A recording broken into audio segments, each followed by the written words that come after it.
Se você aí quer assistir a filmes vencedores do Oscar na categoria principal e que estão disponíveis no catálogo brasileiro da Netflix, mas não sabe como procurar, se liga nesse vídeo que eu vou te ajudar.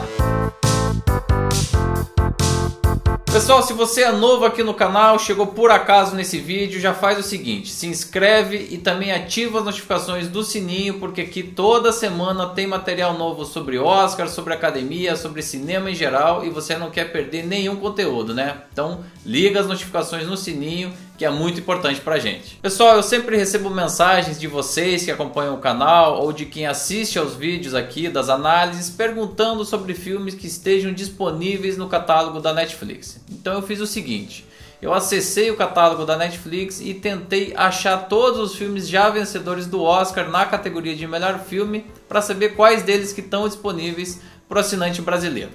Eu descobri que são 11 filmes dentre os 92 já vencedores na história e eu vou elencar um por um aqui para que você possa acessar e assistir. Lembrando que esse vídeo foi produzido no mês de agosto de 2020 e, portanto, alguns filmes podem entrar ou sair com o passar do tempo. Pessoal, o primeiro dado dos filmes vencedores do Oscar na Netflix é que infelizmente não tem nenhum título disponível antes da década de 1970. Então com isso a gente acaba perdendo toda a fase do cinema clássico, da era de ouro dos grandes estúdios e também os grandes musicais ali mais ou menos pela década de 1950. Alguns desses filmes já tiveram disponíveis no passado, mas como eles não estão mais lá, eu optei por nem citá-los e ir diretamente ao que interessa.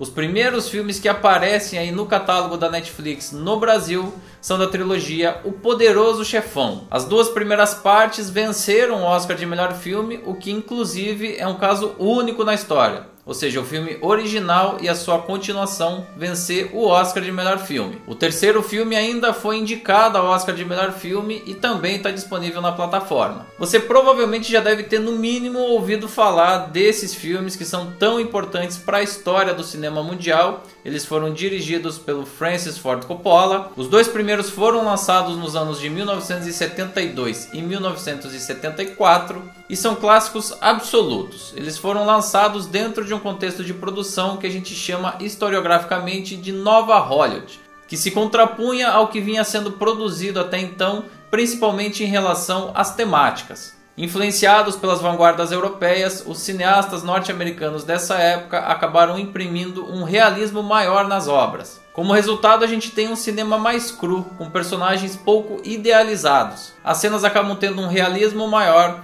e essa diferença entre mocinhos e bandidos acaba não sendo tão clara em várias das obras. O Poderoso Chefão, fazendo aqui uma sinopse muito resumida, é sobre uma família de mafiosos de Nova York liderada por Don Corleone, interpretado por Marlon Brando. São os conflitos internos dessa família que acabam permeando a linha narrativa nos três filmes, que contam com um elenco absolutamente sensacional. Além do Marlon Brando também tem Al Pacino, James Caan, Robert Duvall e muitos outros. Mesmo que esses filmes não tivessem vencido tantas estatuetas pela academia, já valeriam a sessão porque são verdadeiros clássicos do cinema mundial, então é obrigatório você assistir.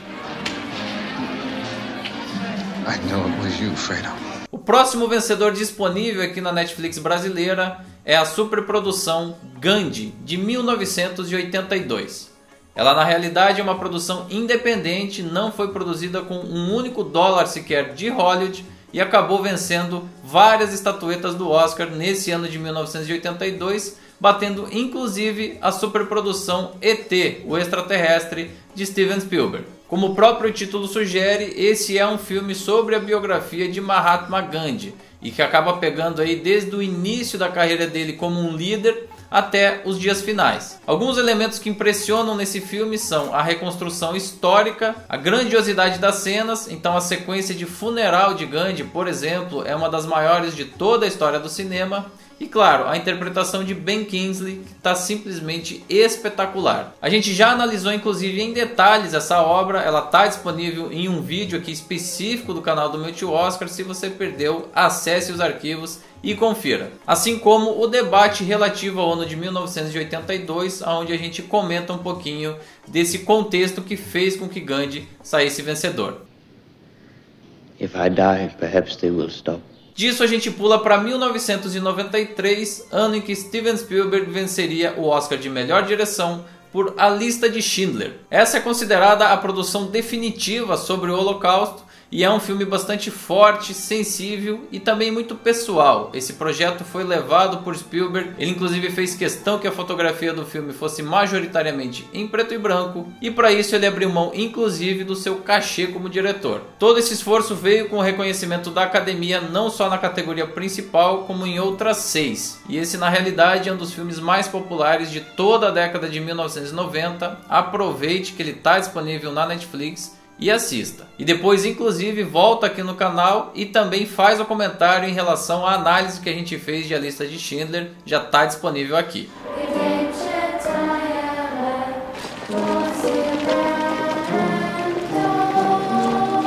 No ano seguinte, 1994, o grande vencedor da noite pela academia seria Forrest Gump, o contador de histórias, dirigido por Robert Zemeckis. Esse é o filme que lançou definitivamente Tom Hanks para o estrelato, na história de um sujeito que tem limitações intelectuais, mas acaba participando de momentos marcantes da história norte-americana. É um filme altamente sensível, tem um valor de produção bastante elevado, é muito fácil de agradar a um grande número de plateias e acaba sempre sendo revisitado de uma forma muito positiva, ainda que na época ele tenha sido recebido de forma controversa. Algumas pessoas não concordaram com a condução da história e com as escolhas feitas aí pelo nosso personagem protagonista. Esse ano de 1994, inclusive, tinha filmes muito potentes, muito importantes e muito queridos do público, fazendo dessa uma temporada bastante competitiva. Vai lá, assiste o filme e depois vem aqui na análise que já está disponível no canal do meu tio Oscar para fazer o seu comentário sobre as suas percepções desse filme. That day on, if I was going somewhere, I was running.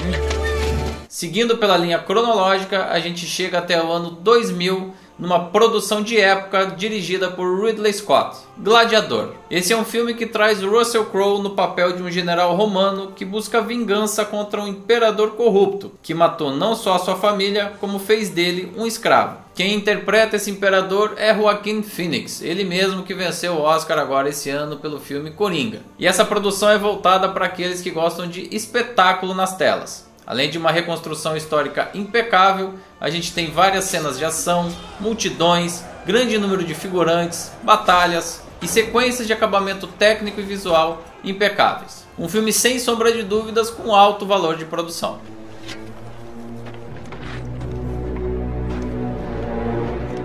My name is Maximus Decimus Meridius.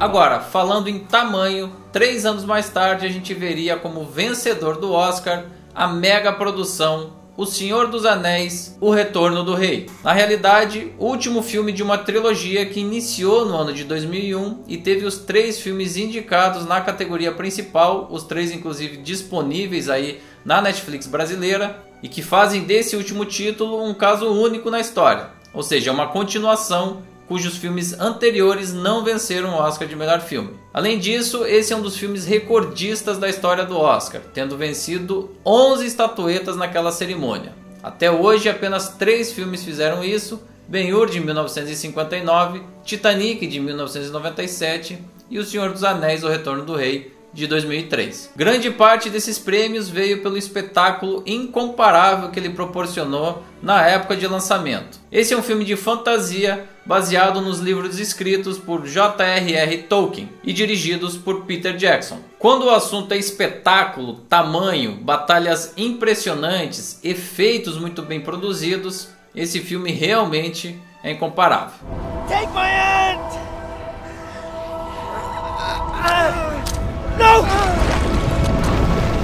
Ainda dessa década de 2000, a gente também tem no catálogo uma produção bem mais modesta: Quem Quer Ser um Milionário, de 2008. Essa foi uma produção inglesa ambientada na Índia. Essa é a história de um garoto, um jovem adolescente, que mora aí na periferia de Mumbai, uma das maiores cidades não só da Índia como do mundo, que tem uma desigualdade social muito evidente e que vai participar de um game show na televisão para tentar vencer o prêmio máximo. Esse game show que ele participa ficou muito conhecido, bastante popular aqui no Brasil lá no início da década de 2000 como o Show do Milhão, exibido pelo SBT e apresentado pelo Silvio Santos. Mais recentemente, Luciano Huck também adquiriu os direitos e rebatizou de Quem Quer Ser um Milionário para apresentar nas tardes de sábado. A gente, por morar em um país bastante complicado, com muita desigualdade, acaba se identificando mais até com aqueles personagens e literalmente torce por eles ao longo de toda a jornada. Agora, além disso, o diretor Danny Boyle também imprime uma estética de videoclipe para o filme. Isso dá um ar de modernidade, de frescor e de agilidade para as cenas. Além disso, a gente ainda tem um romance colocado aí na história, o que faz desse um filme altamente aprazível para o público. You're absolutely right! Finalmente, chegando na década de 2010, é hora da gente comentar sobre o filme 12 Anos de Escravidão, de 2013. Ele fez história na academia por ter sido a primeira produção produzida e dirigida por um negro a vencer o Oscar máximo de melhor filme. O responsável por isso foi Steve McQueen, que se baseou numa história real e altamente emocionante para chegar ao público. Como espectador, a gente entra em contato com um homem negro livre que, no entanto, é aprisionado e vendido como escravo. Quer dizer, se a chaga da escravidão já não fosse suficientemente dolorosa, a gente ainda tem um homem livre sendo escravizado em função da sua cor de pele. Naturalmente, esse é um filme que tem uma questão social muito forte aí presente e certamente vai ficar aí marcado para você que assistir. Well, I don't want to survive. I want to live. No ano seguinte, o vencedor seria Birdman, ou A Inesperada Virtude da Ignorância, dirigido pelo mexicano Alejandro González Iñárritu, que é uma produção bacana por acabar suscitando uma discussão da Hollywood com ela mesma. Por quê? Porque é justamente a história de um ator que só interpretava papéis de super-herói e que vê a carreira dele definhando. Ele está praticamente no esquecimento e, para voltar às manchetes, ele realiza aí, ou tenta realizar, uma peça de teatro de sucesso. Claro que esse sucesso na Broadway não é tão fácil, você vai depender de críticos, você vai depender do público, você vai depender de investimento e das próprias questões internas desse personagem. Então é mais ou menos essa discussão que a gente tem aí ano após ano de como Hollywood não está conseguindo se reinventar e está se apoiando muito em filmes de super-herói, remakes e etc. Os papéis protagonistas ficaram a cargo de Michael Keaton e Emma Stone, e os dois estão muito bem. Também destaco aqui a fotografia de Emmanuel Lubezki, até porque a proposta desse filme é ser um grande plano sequência, é esconder os cortes feitos ali na edição. A gente teve agora nessa última temporada o filme 1917 também com essa proposta, mas o Iñárritu já trouxe isso pra gente lá no ano de 2014. Is this for real or are you shooting a film? A film! E finalmente, o 11º e último filme disponível no catálogo brasileiro da Netflix e que venceu o Oscar de melhor filme é Moonlight, Sob a Luz do Luar, de 2016. Você certamente se lembra aí da confusão que foi a entrega desse Oscar de melhor filme, afinal de contas foi anunciado La La Land como vencedor e estava errado. Mas o fato é que essa é uma grande obra, e não é grande no sentido de tamanho, já que a produção, pelo contrário, é bastante modesta. Esse é assumidamente um filme menor, mais intimista, que foca suas atenções muito mais no roteiro e no desenvolvimento do personagem do que necessariamente nos valores de produção. Mas nem por isso esse é um filme menos marcante. Ele traz a história aí de infância e adolescência de um jovem negro que precisa enfrentar um meio recheado de adversidades em relação à sua família, aos seus amigos, ao ambiente onde ele mora. Acima de tudo, esse é um filme que busca a identidade desse protagonista, bem como a sua sexualidade. Agora, tudo isso é feito de uma forma delicada, sensível, não invasiva, deixando o filme muito tocante e muito emocionante acima de tudo. É realmente um filme muito apurado, principalmente do ponto de vista da narrativa, e vale muito a sua atenção. You're in the middle of the world, man. That's good. Gente, então é isso. Esses são os 11 filmes disponíveis no catálogo brasileiro da Netflix e que venceram o Oscar e que você já pode então correr lá e assistir a partir de agora. Gostou das dicas? Faz o seguinte, deixe seu comentário aqui embaixo, sua sugestão para os próximos vídeos do canal e também, claro, curta, compartilhe esse material, se inscreva no canal e ative as notificações no sininho para não perder nenhum conteúdo. Toda semana tem vídeo novo sobre Oscar, sobre academia, sobre cinema em geral e a sua participação é essencial. Te espero aqui.